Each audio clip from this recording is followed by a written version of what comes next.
लेकिन जगदीश भाई, ये आपने सट्टा बाजार में कुछ पैसा तो नहीं लगाया, आपका क्या हिसाब है?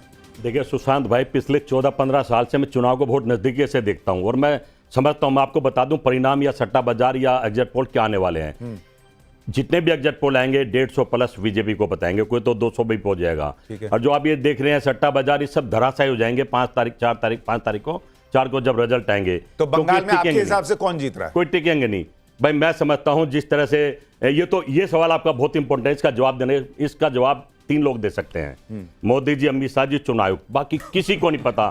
मैं तो कहां से बताऊंगा? मैं तो अनुमान पूछ रहा हूं ना, मैं तो रिजल्ट बता रहा हूं। नहीं, आप कह रहे हैं सट्टा बाजार गलत है, रिजल्ट पैक हो चुका है। सुशांत भाई, रिजल्ट पैक हो चुका है, वही आना, ये सब सट्टे बाजार धरे रह जाएंगे, एग्जिट पोल धरे रह जाएंगे, आप देख लेना। मैं तो देखता हूं। मैं कह रहा हूं सट्टा बाजार और एग्जिट पोल आप कह रहे हैं कि धरे रह जाएंगे, और आप कह रहे हैं कि सट्टा बाजार एग्जिट पोल बीजेपी की जीत दिखाएंगे, तो इसका मतलब आप मान रहे हैं कि टीएमसी जीतेगी वहां? नहीं, मैं तो कह रहा हूं कि मैं जो कह रहा हूं ना भाई, कैसे जीतेगी टीएमसी? जनता की वोट होगी तो टीएमसी जीतेगी। सिस्टम जब सारे अफसर, सारी पुलिस लट बच जाएगी तो कहां टीएमसी रहेगी और कहां कांग्रेस रहेगी या कहां और दल रहेंगे? अच्छा, तो अमित शाह जी को पता है एग्जैक्ट क्या होने वाला है। अच्छा, तो इसका मतलब 15 दिन से वहां बैठे हैं। जगदीश भाई, आप कह रहे हैं बंगाल में चुनाव बीजेपी ने हैक कर लिया है और वहां बीजेपी जीतेगी, ठीक है? बिल्कुल। तो इसी तरीके से वो केरल में भी जीत जाएगी? भाई केरल देखो, अब आप 5 राज्य की बात करें जो आपने कही है, असम में भी जीतेगी, पांडिचेरी जिसकी है उसकी रहेगी। अच्छा। केरल हमें देंगे मोदी जी। क्यों? नहीं तो शोर मचाओगे आप लोग भाई। सभी लूट लिया, हम भी शोर मचाएंगे हैं, और स्टालिन को नहीं देगी।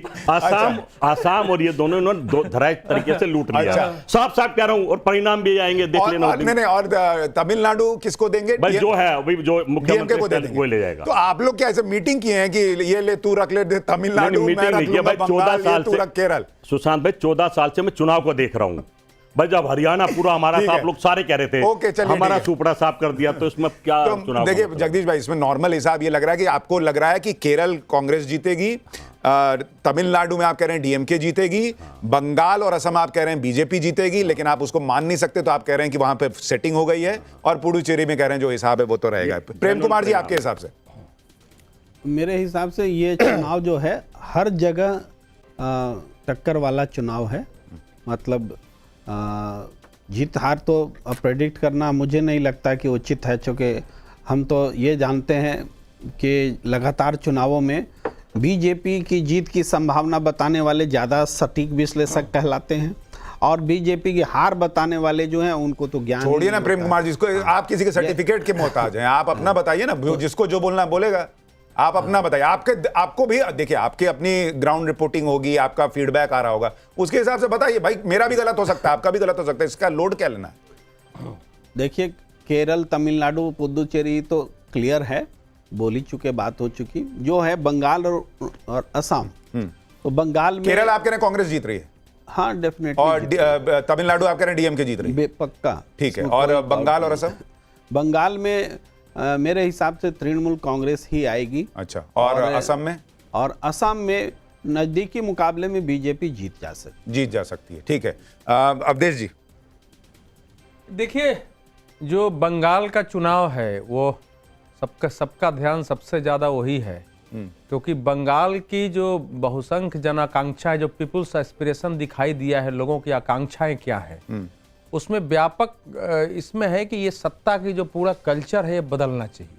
क्योंकि वहाँ जनसांख्यिकी जो है, वो डेमोग्राफी, राष्ट्रीय सुरक्षा, उससे जुड़ा हुआ घुसपैठ, हिंदुओं के अपने अस्तित्व का प्रश्न कि अगर ये सरकार रह गई तो बांग्लादेश हमारे साथ भी हो सकता है, और आंतरिक सुरक्षा, खासकर महिलाओं की सुरक्षा और आर्थिक विकास, ये ऐसे भाव थे जो नई पीढ़ी से लेके बाकी को लग रहा था कि इस सरकार में ये सब संभव नहीं है, तो हमको इसमें बदलाव करना, तो परिवर्तन होगा आप कह रहे हैं? देखिए, पूरी संभावना है परिवर्तन की। ये आप डिप्लोमेटिक मत खेलिए, सीधा बताइए, खुल के बताइए क्या लग रहा है। संभावना नहीं, मैं इसको संभावना वाला वर्ड हम लोग नहीं लेके चल रहे हैं। ममता बनर्जी की वहां शुरुआत 60 से 65 सीट से होती है। ठीक है, सही बात है। क्योंकि मुसलमानों का जो बहुमत है, बल्कि मतलब नहीं, मैं अगर उसको वोट शेयर में चेंज करूं, अधिक संख्य देखिए, अगर आप मान के चलिए 30% के करीब मान लीजिए बंगाल में मुस्लिम वोटर है, और जब हम ये कहते हैं कि 95%, 93% वोटिंग हो रही है, तो इसका मतलब यह है कि मुसलमान भी भर भर के वोट कर रहा है, हिंदू भी भर भर के कर रहा है,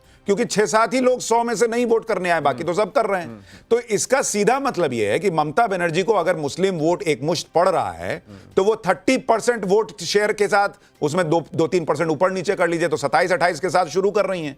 उनको जीतने के लिए 48 पर जाना है, तो बाकी 70 में से 20% चाहिए।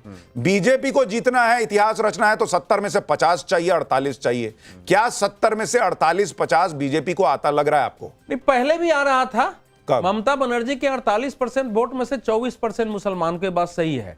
भारतीय जनता पार्टी को 5 से 6% वोट और चाहिए था हिंदुओं का इस बार की जीत के लिए, और बाकी जगह मिल रहा है। लेकिन जो वो 74-75 सीटें हैं ना, वहां हिंदू किसी को जिताने की स्थिति में नहीं रहते हैं। तो उसमें से मुझे लग रहा है कि 5-6 सीटें तो कांग्रेस के पास जा सकती है, मालदा, दक्षिण दिनाजपुर और उस एरिया की, लेकिन बाकी सीटें वो जाएंगी। बीजेपी को 230-32 में से लाना है, और मुझे लग रहा है कि इस बार वहां मामला बदला हुआ है। जितने सुरक्षा में मतदान हुए हैं। अमित भाई, मैं आ रहा हूं, हमारे साथ टीएमसी के प्रवक्ता संजय शर्मा भी जुड़ गए हैं। संजय जी, अब तो ऑलमोस्ट चुनाव खत्म ही हो गया, ज्यादा समय नहीं बचा है, 6 बज गए हैं। एग्जिट पोल भी हम लोग रख ही देंगे। आपके हिसाब से बंगाल क्या लग रहा है आपको? बंगाल तो मेरे हिसाब से, क्या पूरे बंगाल के हिसाब से दीदी का ही बंगाल है। 4 तारीख को घोषणा होने की औपचारिकता मात्र बाकी है, आप देख लीजिएगा। तो कितनी सीट आपको लग रही है सर? हमारी सीटें 226 के आसपास रहेंगी। 226? तो अगर इतना 200 प्लस सीट आ रही थी सर, तो अभिषेक बनर्जी को धमकाना क्यों पड़ा कि 4 तारीख को 12 बजे के बाद बताऊंगा, दिल्ली से किसका बाप आएगा बचाने? धमकाने की हमें आवश्यकता नहीं पड़ती। धमकाना तो केंद्रीय गृह मंत्री को आता है। ए दीदी, कान खोलकर सुन लो, बंगाल की जनता ने तो ये जो अभिषेक बनर्जी की लाइन है, आपको ये धमकी की कैटेगरी में नहीं लगती है कि कौन तुमको बचाने आएगा 4 तारीख को 12 बजे के बाद? ये केंद्रीय गृह मंत्री जी जैसी भाषा बोलेंगे। आप मुझे बताइए, भाषा की शुरुआत किन्होंने की? और अभिषेक बनर्जी ने जो बात कही है, वो बात टू द पॉइंट कही है। टू द पॉइंट कही है। यदि गुंडई करोगे तो गुंडई का जवाब, यदि कोई यहाँ पर ये आजकल सिंगम पे चर्चा चल रही है, अभिषेक बनर्जी ने गुंडे का इस्तेमाल नहीं किया। गुंडे शब्द का इस्तेमाल अमित शाह जी ने किया था, अभिषेक बनर्जी जी ने गुंडे शब्द का इस्तेमाल नहीं किया था। जो, और उन्होंने कहा कि ये सीट हम पिछली बार भी नहीं जीते थे, और इस बार भी अगर होगा तब नहीं, वो तो खुलेआम, सुनिए, उस सारे खुलेआम भारत के चुनाव के इतिहास में सब एक पार्टी का सर। अच्छा चलिए संजय भाई, ये बताइए, खुलेआम धमकी है मतदाताओं आपको अभिषेक बनर्जी की धमकी नहीं लग रही, लेकिन ये बताइए, आज जो वो ईवीएम वाला कांड हुआ है कि बीजेपी के कैंडिडेट के सामने जो बटन था उसमें टेप लगा दिया, वो क्या था? अब पकड़ा गया वो। ये पकड़ा दे, इस पर तो चुनाव आयोग स्पष्टीकरण देगी। चुनाव आयोग ने कहा है कि कुछ यदि हमें गड़बड़ लगी तो हम नहीं, अरेस्टिंग हो गई। सुनिए, प्रदेश के मुख्य निर्वाचन अधिकारी ने, अभी टाइम्स नाउ पर वो इंटरव्यू आ रहा था, उन्होंने कहा है कि वो व्यक्ति गिरफ्तार हो चुका है।